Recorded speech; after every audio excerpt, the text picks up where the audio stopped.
You are listening to Dino and Nace on the Regen Racing Podcast. Whoop whoop.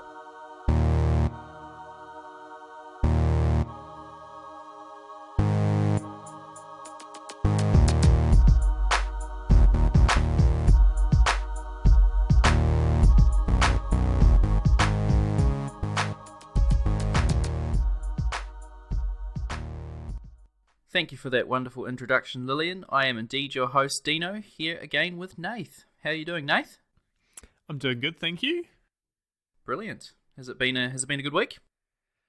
Been pretty standard week. Nothing too exciting.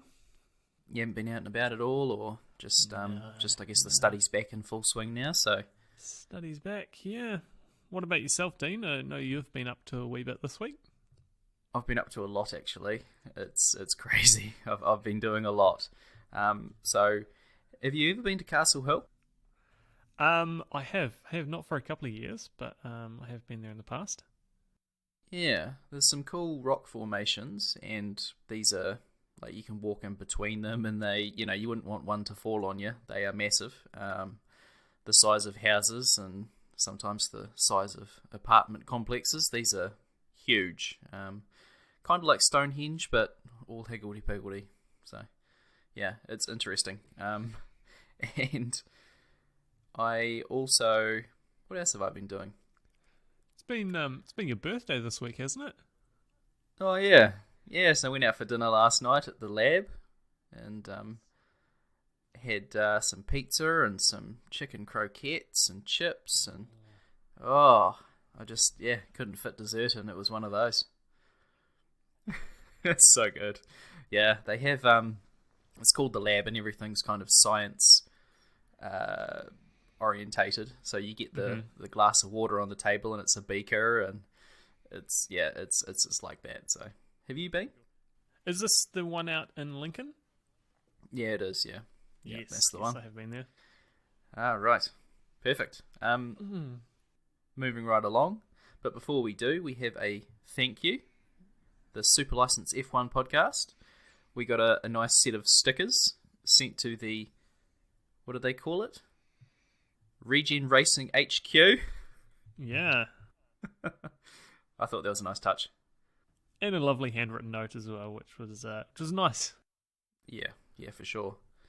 Also, the competition is in its final week, isn't it, Nath? Yes, we've been having quite a few entries, and we can't wait to announce the winner. So there's still time to enter. So all you need to do to enter is on any of our social pipes or email or anything, just send us a idea for your favourite segment, and we will announce the winner next episode. Yeah, so we're going to announce the winner on the 8th of August, New Zealand time. So that's the 7th for pretty much anywhere else apart from Australia. And yeah, looking forward to getting some more entries and your ideas. So Nath, media of the week. Yeah, I have been catching up on the Grand Tour on Amazon Video. Just finished season 1, and now I'm just a couple of episodes into season 2. So yeah, just a wee bit behind on that, but it's always I haven't seen entertaining watching. It's all the best bits of Top Gear, really. And do they do anything different, or is it, time trials and munting things and going through rivers and yeah, pretty much. And yeah, it's definitely they've taken the best bits and just made it all over again. There's a lot of elements which are very similar. Instead of having the Stig going around a track testing cars, they've got another character, and you can kind of see it's a bit of a work in development. There's certainly a lot of things in season 2 which they've changed from season 1 from viewer feedback and the likes. But it's really entertaining. I like Richard Hammond. I think my favourite one is when he's in the rocket car, and he's just like, I feel so alive. I think he had the world record. Oh, it might have been the British record speed, but I also like James May as well. I think he had a series that was kind of a offshoot as well, wasn't it? Yeah, both him and James May have done other kind of more documentary or interesting sciencey based series themselves, which are Right. great watches. Cool. One thing I really like about it is they've taken the challenges which they used to do and made them longer and a more prominent kind of feature of the episode. So it's definitely a lot more that's the backbone of the episode, and then with other little bits sprinkled in. I'm going to have to watch this. I really, I enjoy the guys that do it. So, yeah, maybe one for me to catch up on. And cool. What about yourself, Dean? What have you been binging on lately? I've been watching through The Blue Planet, which came out in 2001. And it's, the David Attenborough narrated series on the ocean and Antarctica and, all the creatures that live there. And, yeah, so it's got, like, all of the different whales and dolphins, and it's got quite a bit. But it also has quite a few things about how it affects the land, like polar bears and, seals and emperor penguins, and it's got some cool storylines as well. Like, it just doesn't say, this is the emperor penguin, this is what it does. It actually, has a wee story behind it and how it can get its food and what the dangers are and the predators around and how the predators get them. And nice. Yeah, it's quite good. So if you're interested in documentaries, it's definitely one to watch. And The Blue Planet 2 is out. I think it was out last year or the year before, possibly. So we might be moving on to that one next. They do a really good job, if I remember rightly. I don't think I've seen all of it, but they do a good job in providing personalities to the animals as well.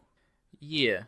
So it's not just this is the emperor penguin. Each of them have they follow a couple of penguins on a wee journey. Yeah, so it's quite cool. It's quite cool in that way. Nice. Formula E news. What do we got first up this week, Nath? So, Formula E has wrapped up for Season 4, but there's still a bit of news coming out.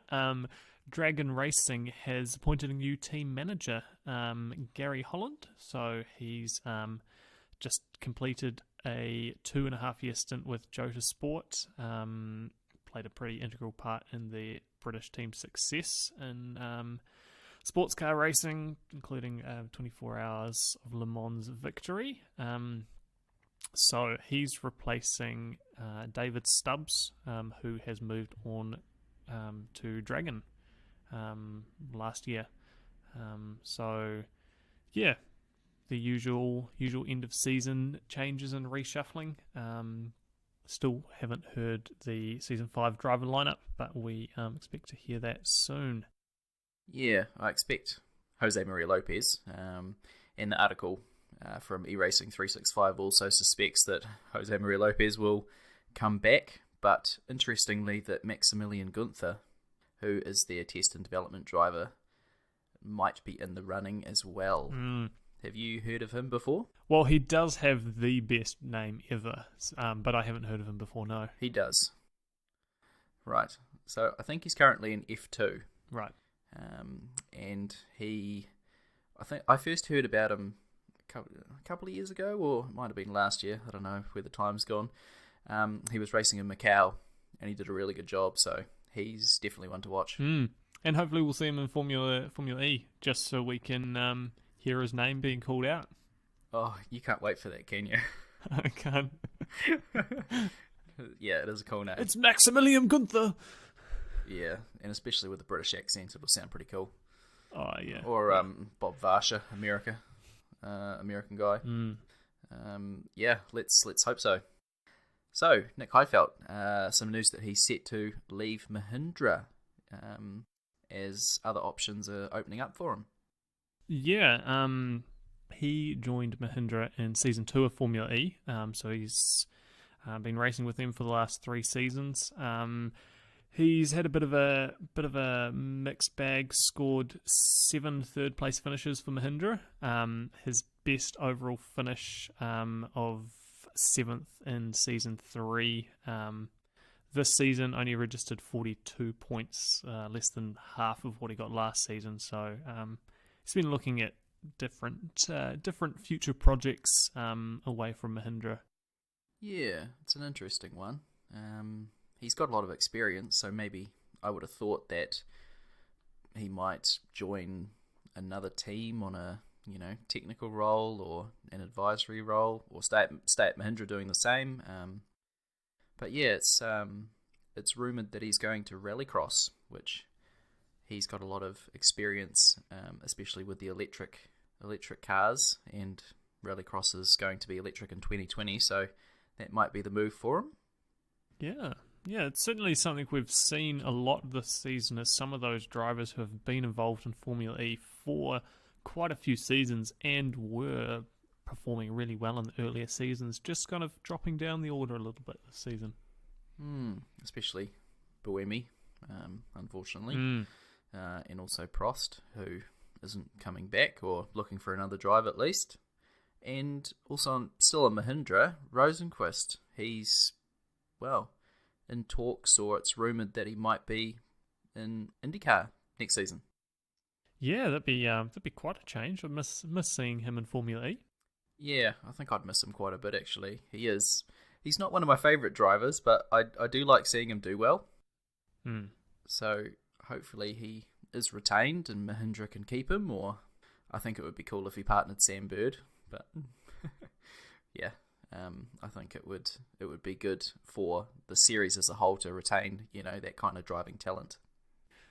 So moving on to a different series now, British racing driver Charlie Martin has announced that she will be joining the Electric GT Drivers Club ahead of the all-electric racing series debut later this year. Brilliant. And we've also got the Jaguar I-Pace E-Trophy. One of the first announced drivers, Catherine Legg, has been revealed as the first driver. She actually was in Formula E in Season 1 for a couple of races with Team Aguri, which I think is now Dragon. And yeah, so she'll compete for Rahal Letterman Lanigan Racing. Hopefully I haven't butchered that too much. Now we'll move on to something a bit less human. But Roborace could let teams echo driving styles of Formula One greats in its autonomous series. This is cool. Yeah, really interesting here, isn't it? So eRacing 365 have an article that Roborace could use data from historic motorsport seasons to recreate the driving traits of past Formula One champions in its autonomous car races. Nath, you excited for this? Yeah, it would be great to see that human personality kind of in the Roborace cars. I'm interested to see how the teams will apply that, and if it will be better or worse than what they can come up with themselves. But yeah, it'll be interesting to see the difference between these different styles on the Roborace cars. Yeah, so you could see some drivers that heavily defend, like Jev. I mean, Jev's data must be an interesting read, but it would be cool that you'll be able to see the personality of the drivers coming through when these cars are going around, and some of them that are just pure speed. And I mean, it would be cool to see the way they take corners as well, and the differences between the drivers and through the years as well. So I mean, I want to see the personality of Michael Schumacher racing against Lewis Hamilton and Sebastian Vettel. And I mean, you could put Jev in there, Sam Bird, you could put Mitch Evans, all their data into the mix. Would you like to see something like that? Yeah, I would. Now, just a question on Roborace, Dean. Are all these in future seasons, when we actually see a bit more of Roborace, will they just be doing individual time trials, or will it be all of these cars on a track at the same time? I'm not 100% sure on this one. I think it is just time trials, but I think eventually what they want is for it to turn into an actual race. So, yeah. Yeah, because all I've seen of it so far is just the feature they did at Goodwood, where it was just, essentially just one at a time up the driveway. So I think currently it is just time trials and testing. Obviously, you only want to be doing that, sure. Yep. Yeah. Nath, I think we should do a little bit of a best of Formula E Season 4 now. Are you ready to have a chat about that? Oh, can't wait, Dean. Can't wait. So, favourite team of Season 4, who have you got? from a purely technology kind of standpoint, for me, Audi was a real standout this season. They certainly, especially on the second half of the season, had the upper hand throughout the whole way. So I'm really excited to see what they can cook up for next season if they can carry on this this train of development. Yeah, they did have quite a bit of the upper hand actually, especially the back end of the season. I loved what Mahindra was doing at the start of the season, and it's a shame Rosenqvist couldn't carry that on, and the technical problems started happening, and I think he just, the championship just got too far away from him, and I think he tried too hard. I think there was a race where he went on the outside and locked up, and he was just trying too much to hang on to the championship. But I have to give this to Audi as well. What a fight back. What about favourite driver, Dean? Yeah, I've got to go with Sam Bird. I think he almost got there with a car that you could argue wasn't quite up to scratch. And I mean, that's obviously from the outside looking in, but with his calibre of driving, you probably would say it wasn't quite there compared to Cheetah or Audi. So, yeah, it wasn't even there with Jaguar sometimes. I mean, yeah, it's going to be interesting to see Cheetah with DS next season. But, yeah, you've got to give it to Sam Bird. How about yourself? Yeah, look, I fully agree with you there on Sam Bird. Yeah, you just left thinking if he had been in another car, surely the result would have been different at the end of the season. But my favourite driver of the season, I'm going to give it to Mitch Evans. Just came leaps and bounds really in the season, and once again let down a little bit by the car or maybe his inexperience. But can't wait to see what he comes up with and how he competes in season 5. And what about drive of the season? There's quite a few different contenders here. Yeah. Drive of the season. I would go with Upton Berlin. That was such a complete drive and a real Grand Slam, you could say. Yeah. It was. He really stamped his mark on that one. But there's so many standout moments. Lots of occurrences of Jev just charging from the back and just making up dozens of places throughout a race. So it's hard to put it down to one particular drive. Some very good recovery drives from Jev. Oh yeah, and the defense is just incredible as well. I think I've got noted down Punta del Este, amazing to hold off Degrassi. Yeah, incredible. For me, Upton Berlin, yep, the Grand Slam. I think there was a member of Reddit also who said this was his moment of the season, so we'll get down to there a bit later. But yeah, so Rex or Jag, Apt winning his home race in Germany. Yeah, so the Grand Slam home race, he basically just dominated the whole weekend. It was incredible. So for me, that's, got to give him that. Nice. What about your favourite track this season, Dean? Well, I think you can probably guess that it's going to be Punta del Este. I love that track. You could. I think the listeners probably could have picked that one for me as well. You can't look past the technical track. It's it's right on the beach. It's tight. It's hard to pass, but you can get through, as we saw from Mitch Evans and going into 13. It was a corner it's got fast corners. It's a great layout, and hopefully it comes back in the future. At the time of recording, it's not in the season 5 calendar, so it's not on schedule to come back next season, which I'm pretty gutted. Yeah, it's been a regular feature for the last couple of seasons, so hopefully. Yeah, so if someone can put this in the ears of Alejandro Agag, that would be more than helpful. Nath, what about yourself? It's a couple for me. I really enjoyed race 8 in Paris, the street circuit there. It looked beautiful, but it also just led to a really entertaining race. Also, there's a couple here. The Santiago circuit race 4. hugely entertaining race, and Zurich in the end. Those are my kind of standout favourite tracks from this season. Right. Yeah, Zurich was quite cool. Hopefully that comes back as well. Largest surprise of the season. Yeah, so I don't. Mine's not really a surprise, but my biggest disappointment of the season was in Rome.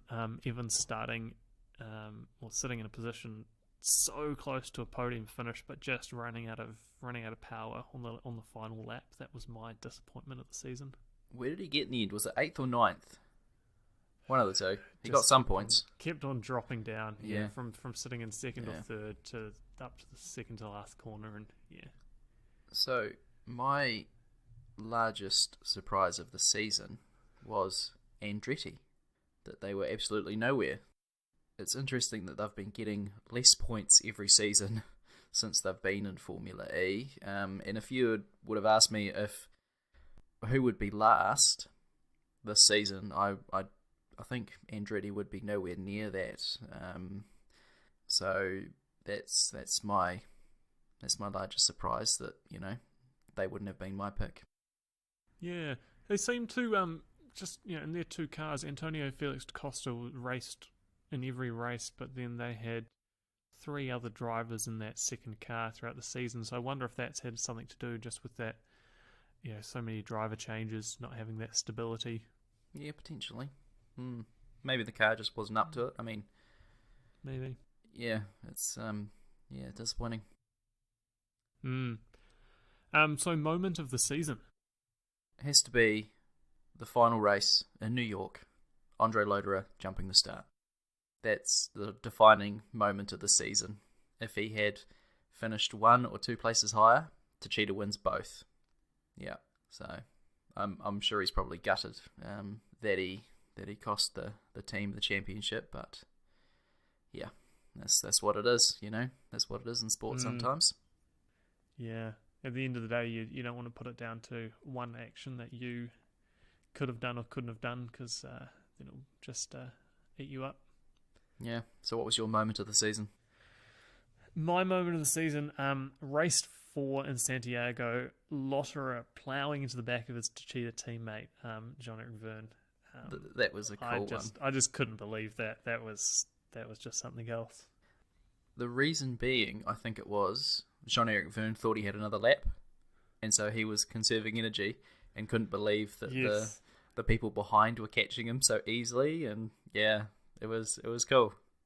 Yeah, just a complete series of misunderstandings, leading to teammates crashing into each other, and then somehow recovering and carrying on without any major adverse effects. So. Was it his radio that had given up the ghost? Something like that. Yeah, I think the team radio was out, and so he thought he had one extra lap. And yeah, I think in the end one of the pit crew ended up running out with a board to the side of the track, like old times. Old school. Jeff, you've still got one more. Nice. Oh, I love it. Talking about Jev, just an interesting statistic I managed to pull out. His average finishing position this season was 3.58. So that's his average kind of finishing position throughout the season. Yeah, that's incredible. We have a few more notes and stats down the bottom of the show notes. So do you want to continue with those, Nath? Yeah. So, as well as his high average finishing position, he had no finishes outside of the top 10. That's incredible. Yeah. Points every race for Jev. Points every race. Wow. And Jev and Sam Bird were the only 2 drivers this season who completed in all the races and finished all the races without retiring or being disqualified. So you can really see why they scored highly. Yeah, it also says that there's good reliability as well. Yeah, and it's, as well as being a race, it's also a bit of a marathon, just to get through the whole season, every race, consistently scoring points, even if you're not in the top 3, just to score some points every race and finish certainly goes a long way. Oh yeah, for sure. There were 3 teams that scored points in every race of Season 4. Techeetah, Virgin, and Mahindra. Interesting about Mahindra, actually. Yeah, I wouldn't have picked that one, but yeah, it makes sense. Yeah, where did Mahindra end up finishing on the teams in the end? Were they were sitting in 4th. Yeah. I mean, it's a respectable effort. I think they'll be in the top 3 next season. Interesting not to see Audi in that list, considering they finished on top. Yeah, but they also had reliability with one race that... Yeah, Santiago, where they both retired. Yeah, that rough start of the season certainly...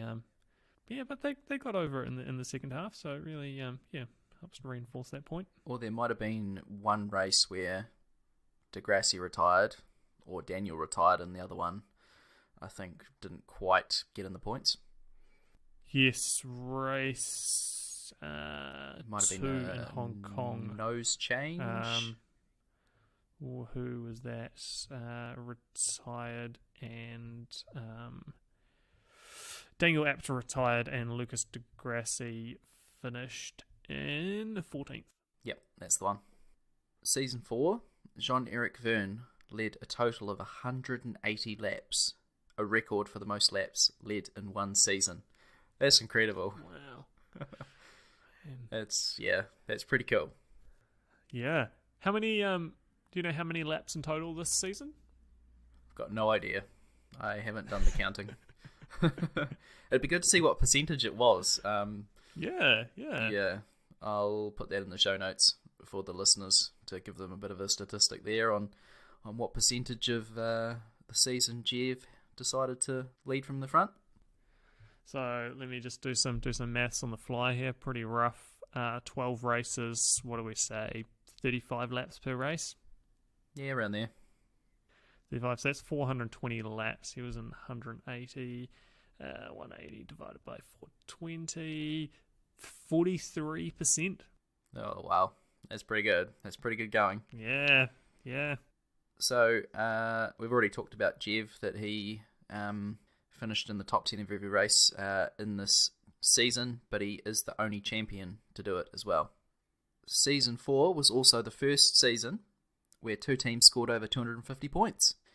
So we had Audi on 264 and Techeetah on 262. That's incredible. Such a close finish at the end of it. Yeah, incredible. And Sam Bird finished the season with the most Super Poles. 7. Wow. Monumental effort for that car to be on, to be in the Super Pole 7 times. So, that's another episode in the books. Where can you find us, Nath? So, you can find us on the web at regenracingpodcast.com. Or everywhere really. Email address is hello@regenracingpodcast.com, and we are on Twitter, Facebook, and Instagram, as well as you can find us on all of your preferred podcast listening platforms: Radio Public, Pocket Cast, Breaker, iOS podcasts, everywhere you get podcasts. Other ones, everywhere you can get podcasts, we should be there. And if there's somewhere we're not, let us know. Awesome. There is a really cool YouTube video that kind of is a 60-second look of Season 4 Formula E, and I'll post that in the show notes as well. It's really cool. Has some smashes and crashes, some awesome overtakes, and it gives you a quick idea of what happened. Excellent. Well, thanks for hosting me today, Dean. No problem. It's been awesome to chat, and it's been awesome to, I guess, reminisce about what happened this season and pick out our best bits. If you think we've missed something, flick us an email or get in touch on any of the social media platforms. Excellent. Until next time. See ya.